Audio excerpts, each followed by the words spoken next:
Hello दोस्तों, नमस्कार। आज मैं पुनः उपस्थित हूँ आप सभी के समक्ष श्रीमद् भगवत गीता के 11वें अध्याय के साथ। तो परमपिता परमेश्वर का आशीर्वाद लेते हुए हम लोग शुरू करते हैं। ओम श्री परमात्मने नमः। अथ एकादशो अध्यायः। अर्जुन बोले, मुझ पर अनुग्रह करने के लिए आपने जो परम गोपनीय अध्यात्म विषयक वचन अर्थात उपदेश कहा, उससे मेरा यह अज्ञान नष्ट हो गया है। क्योंकि हे कमल नेत्र, मैंने आपसे भूतों की उत्पत्ति और प्रलय विस्तार पूर्वक सुने हैं तथा आपकी अविनाशी महिमा भी सुनी है। हे परमेश्वर, आप अपने को जैसा कहते हैं यह ठीक ऐसा ही है, परंतु हे पुरुषोत्तम, आपके ज्ञान, ऐश्वर्य, शक्ति, बल, वीर्य और तेज से युक्त ऐश्वर्य रूप को मैं प्रत्यक्ष देखना चाहता हूँ। हे प्रभु, यदि मेरे द्वारा आपका यह रूप देखा जाना शक्य है, ऐसा आप मानते हैं, तो हे योगेश्वर, उस अविनाशी स्वरूप का मुझे दर्शन कराइए। श्री भगवान बोले, हे पार्थ, अब तू मेरे सैकड़ों हजारों नाना प्रकार के और नाना वर्ण तथा नाना आकृति वाले अलौकिक रूपों को देख। हे भरतवंशी अर्जुन, तू मुझ में आदित्यों को अर्थात अदिति के 12 पुत्रों को, 8 वसुओं को, 11 रुद्रों को, दोनों अश्विनी कुमारों को और 49 मरुदगणों को देख तथा और भी बहुत से पहले न देखे हुए आश्चर्यमय रूपों को देख। हे अर्जुन, अब इस मेरे शरीर एक जगह स्थित चराचर सहित संपूर्ण जगत को देख और भी जो कुछ देखना चाहता हो सो देख, परंतु मुझको तू इन अपने प्रकृति नेत्रों द्वारा देखने में निसंदेह समर्थ नहीं है। इसी से मैं तुझे दिव्य अर्थात अलौकिक चक्षु देता हूँ। इससे तू मेरी ईश्वरीय योग शक्ति रूप को देख। संजय बोले, हे राजन, महायोगेश्वर और सब पापों का नाश करने वाले भगवान ने इस प्रकार कहकर उसके पश्चात अर्जुन को परम ऐश्वर्य युक्त दिव्य स्वरूप दिखलाया। अनेक मुख नेत्रों से युक्त, अनेक अद्भुत दर्शन वाले, बहुत से दिव्य भूषणों से युक्त और बहुत से दिव्य शस्त्रों को हाथ में उठाए हुए, दिव्य माला और वस्त्रों को धारण किए हुए और दिव्य गंध का सारे शरीर में लेप किए हुए, सब प्रकार के आश्चर्यों से युक्त, सीमा रहित और सब ओर मुख किए हुए विराट स्वरूप परमदेव परमेश्वर को अर्जुन ने देखा। आकाश में 1000 सूर्यों के एक साथ उदय होने से उत्पन्न जो प्रकाश हो, वह भी उस विश्व स्वरूप परमात्मा के प्रकाश के सदृश कदाचित ही हो। पांडु पुत्र अर्जुन ने उस समय अनेक प्रकार से विभक्त तथा पृथक पृथक संपूर्ण जगत को देवों के देव श्री कृष्ण भगवान के उस शरीर में एक जगह स्थित देखा। उसके अनंतर वे आश्चर्य से चकित और पुलकित शरीर अर्जुन प्रकाशमय स्वरूप परमात्मा को श्रद्धा भक्ति सहित सिर से प्रणाम करके हाथ जोड़कर बोले। अर्जुन बोले, हे देव, मैं आपके शरीर में संपूर्ण देवों के तथा अनेक भूतों के समुदायों को, कमल के आसन पर विराजित ब्रह्मा को, महादेव को और संपूर्ण ऋषियों को तथा दिव्य सर्पों को देखता हूँ। हे संपूर्ण विश्व के स्वामिन, आपको अनेक भुजा, पेट, मुख और नेत्रों से युक्त तथा सब ओर से अनंत रूपों वाला देखता हूँ। हे विश्वरूप, मैं आपके न अंत को देखता हूँ, न मध्य को और न आदि को ही। आपको मैं मुकुट युक्त, गदा युक्त और चक्र युक्त तथा सब ओर से प्रकाशमान, तेज से पुंज प्रज्वलित अग्नि और सूर्य के सदृश ज्योति युक्त, कठिनता से देखे जाने योग्य और सब ओर से अपरम्य स्वरूप देखता हूँ। आप ही जानने योग्य परम अक्षर अर्थात पर ब्रह्म परमात्मा है। आप ही इस जगत के परम आश्रय हैं। आप ही अनादि धर्म के रक्षक हैं और आप ही अविनाशी सनातन पुरुष है, ऐसा मेरा मत है। आपको आदि, अंत और मध्य से रहित अनंत सामर्थ्य से युक्त, अनंत भुजा वाले, चंद्र सूर्य रूप नेत्रों वाले, प्रज्वलित अग्नि रूप मुख वाले और अपने तेज से इस जगत को संतप्त करते हुए देखता हूँ।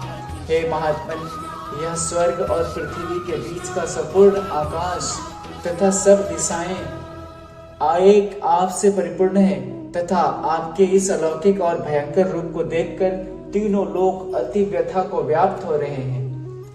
वे ही देवताओं के समूह आप में प्रवेश करते हैं और कुछ भयभीत होकर हाथ जोड़े आपके नाम और गुणों का उच्चारण करते हैं तथा महर्षि और सिद्धों के समुदाय कल्याण हो ऐसा कहकर उत्तम उत्तम स्तोत्रों द्वारा आपकी स्तुति करते हैं। जो 11 रुद्र और 12 आदित्य तथा 8 वसु, 7 गण, विश्वदेव, अश्विनी कुमार तथा मरुदगण और पितरों का समुदाय तथा गंधर्व, यक्ष, राक्षस और सिद्धों के समुदाय हैं, वे सब ही विस्मित होकर आपको देखते हैं। हे महाबाहो, आपके बहुत मुख और नेत्रों वाले, बहुत हाथ, जंघा और पैरों वाले, बहुत उदरों वाले और बहुत सी दाढ़ों के कारण अत्यंत विकराल महान रूप को देखकर सब लोग व्याकुल हो रहे हैं तथा मैं भी व्याकुल हो रहा हूँ, क्योंकि हे विष्णु, आकाश को स्पर्श करने वाले देदीप्यमान अनेक वर्णों से युक्त तथा फैलाए हुए मुख और प्रकाशमान विशाल नेत्रों से युक्त आपको देखकर भयभीत अंतःकरण वाला मैं धीरज और अशांति नहीं पाता हूँ। दाढ़ों के कारण विकराल और प्रलय की अग्नि के समान प्रज्वलित आपके मुखों को देखकर मैं दिशाओं को नहीं जानता हूँ और सुख भी नहीं पाता हूँ। इसलिए हे देवेश, हे जगन निवास, आप प्रसन्न हो। वे सभी धृतराष्ट्र के पुत्र राजाओं के समुदाय सहित आप में प्रवेश कर रहे हैं और भीष्म पितामह द्रोणाचार्य तथा वह कर्ण और हमारे पक्ष के भी प्रधान योद्धाओं के सहित सब के सब आपके दाढ़ों के कारण विकराल भयानक मुखों में बड़े वेग से दौड़ते हुए प्रवेश कर रहे हैं और कई वेग चूर्ण हुए सिरों सहित आपके दांतों के बीच में लगे हुए दिख रहे हैं। जैसे नदियों के बहुत से जल के प्रवाह स्वाभाविक ही समुद्र के ही सम्मुख दौड़ते हैं, अर्थात समुद्र में प्रवेश करते ही, वैसे ही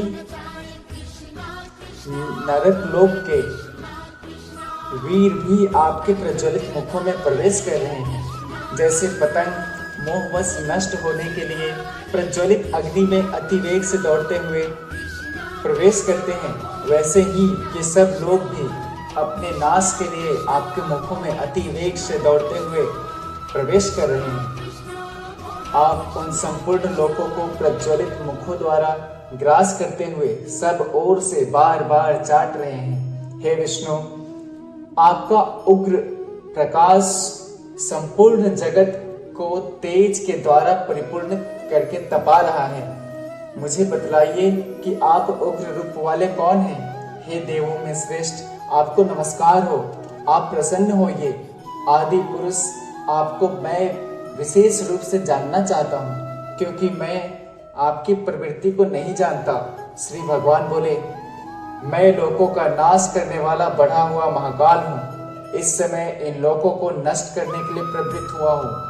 इसलिए जो प्रतिपक्षियों की सेना में स्थित योद्धा लोग हैं, वे सब तेरे बिना भी नहीं रहेंगे, अर्थात तेरे युद्ध न करने पर भी इन सब का नाश हो जाएगा।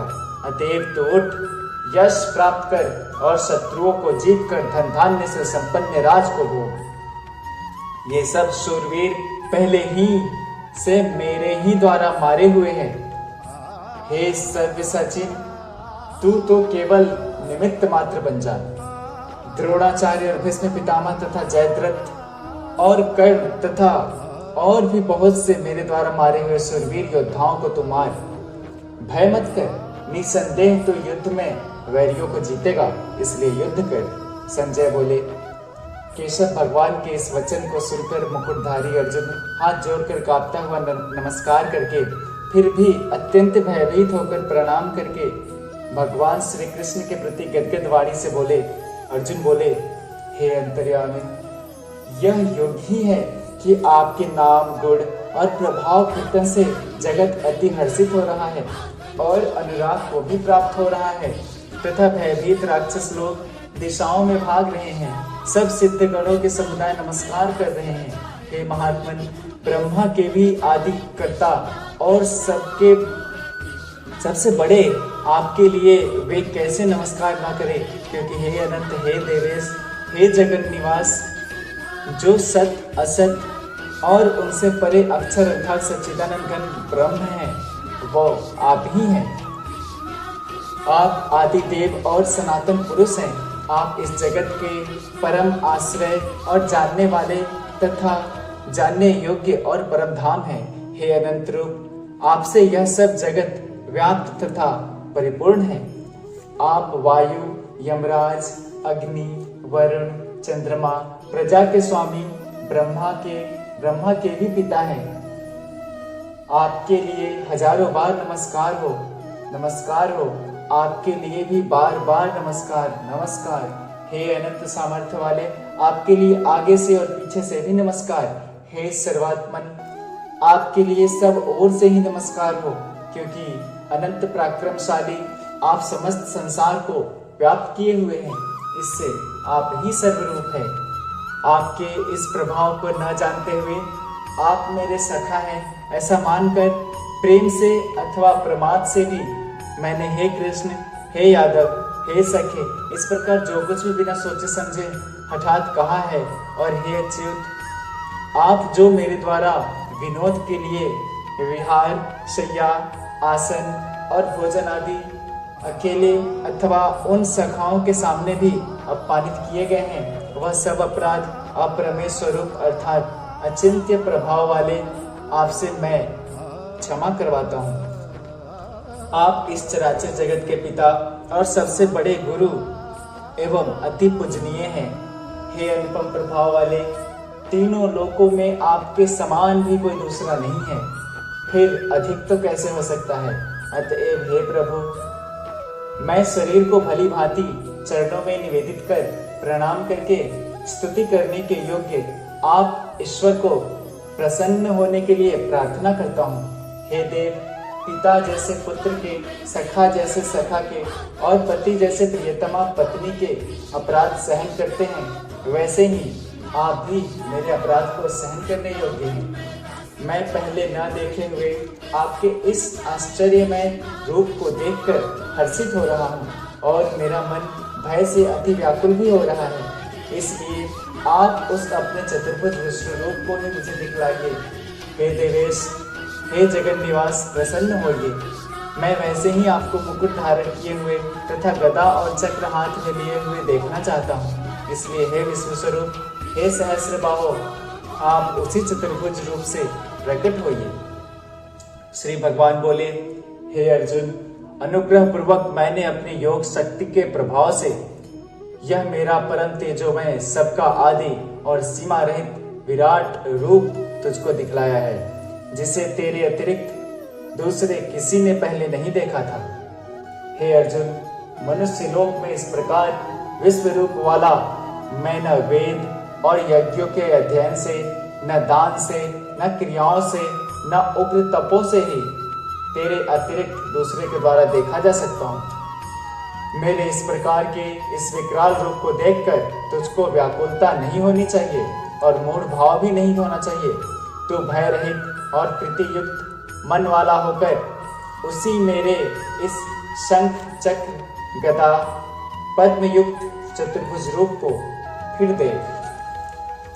संजय बोले, वासुदेव भगवान ने अर्जुन के प्रति इस प्रकार कहकर फिर वैसे ही अपने चतुर्भुज रूप को दिखलाया और फिर महात्मा श्री कृष्ण ने सौम्य मूर्ति होकर इस भयभीत अर्जुन को धीरज दिया। अर्जुन बोले, हे जनार्दन, आपके इस अति शांत मनुष्य रूप देखकर अब मैं स्थिर चित्त हो गया हूँ और अपनी स्वाभाविक स्थिति को प्राप्त हो गया हूँ। श्री भगवान बोले, मेरा जो चतुर्भुज रूप तुमने देखा है यह सुदुर्दर्श है, अर्थात इसके दर्शन बड़े ही दुर्लभ हैं। देवता भी सदा इस रूप के दर्शन की आकांक्षा करते रहते हैं। जिस प्रकार तुमने मुझको देखा है, इस प्रकार चतुर्भुज रूप वाला मैं न वेदों से, न तप से, न दान से और न यज्ञ से ही देखा जा सकता हूँ, परंतु हे परंतप अर्जुन, अनन्य भक्ति के द्वारा इस प्रकार चतुर्भुज रूप वाला मैं प्रत्यक्ष देखने के लिए, तत्व से जानने के लिए तथा प्रवेश करने के लिए अर्थात एक ही भाव से प्राप्त होने के लिए भी शक्य हूँ। हे अर्जुन, जो पुरुष केवल मेरे ही लिए संपूर्ण कर्तव्य कर्मों को करने वाले हैं, मेरे परायण हैं, मेरा भक्त है, आसक्ति रहित है और संपूर्ण भूत प्राणियों में वैर भाव से रहित है, वह अनन्य भक्ति युक्त पुरुष मुझको ही प्राप्त होता है। ओम तत्सदिति श्रीमद् भगवत गीता सुपनिषत्सु ब्रह्म विद्यायाम योग शास्त्र श्री कृष्ण अर्जुन संवादे विश्व रूप दर्शन योगो नामक 11वां अध्याय। और इस प्रकार हमने भगवान का दर्शन करते हुए, उनके स्वरूप का दर्शन करते हुए अपने 11वां अध्याय को पूर्ण कर लिया है। जय श्री कृष्ण, जय श्री राधे।